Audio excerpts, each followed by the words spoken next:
ত্যাগ, সাম্য আর ভ্রাতৃত্বের মহিমায় উদযাপিত হচ্ছে পবিত্র ঈদুল আজহা।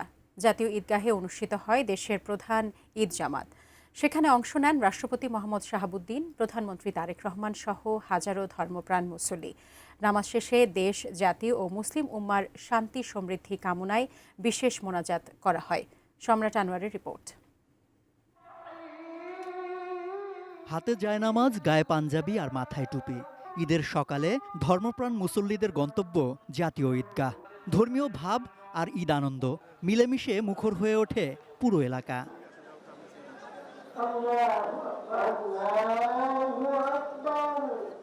সকাল ঠিক 7:30 শুরু হয় পবিত্র ঈদুল আজহার প্রধান জামাত।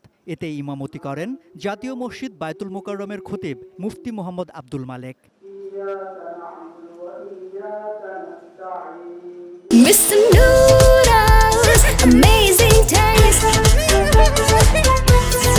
জামাতে অংশ নেন রাষ্ট্রপতি, প্রধানমন্ত্রী, মন্ত্রিপরিষদের সদস্য, কূটনীতিক, উচ্চপদস্থ সামরিক ও বেসামরিক কর্মকর্তা সহ নানা শ্রেণী পেশার মানুষ। নামাজ শেষে দেশ, জাতি ও মুসলিম উম্মার শান্তি, সমৃদ্ধি এবং কল্যাণ কামনায় বিশেষ মোনাজাত করা হয়। একই সঙ্গে ত্যাগের মহিমায় উজ্জীবিত হয়ে মানব কল্যাণে আত্মনিয়োগের আহ্বান জানান খতিব।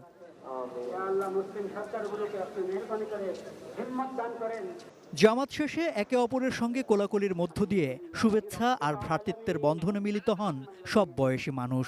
খারাপ জিনিসটা আমাদের বুথের মধ্যে আছে, সেগুলো আমরা আর ধরবো না, বা সব কিছু একসাথে মন থেকে এগুলো বাদ দিয়ে দিব।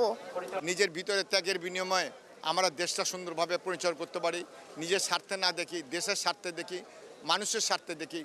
আমরা এই আল্লাহর কাছে দোয়া করছি, আল্লাহ তুমি আমাদের দোয়া কবুল করো। সবসময় আমাদেরকে মনে রাখতে হবে যে ত্যাগের মাধ্যমেই মহিমান্বিত জীবন তৈরি করা সম্ভব। ছোটবেলায় আমার বাবা আমাকেও দূরে ঈদগাহে নিয়ে যেত, এবং আমি আমার বাবার একমাত্র সন্তান হিসেবে বাবা এই জিনিসটাও খুব এনজয় করতো। তা আমিও আমার সন্তানকে চেষ্টা করি জাতীয় ঈদগাহে প্রতি বছরই আমি নামাজ পড়ার চেষ্টা করি। সবাইকে ঈদ মোবারক।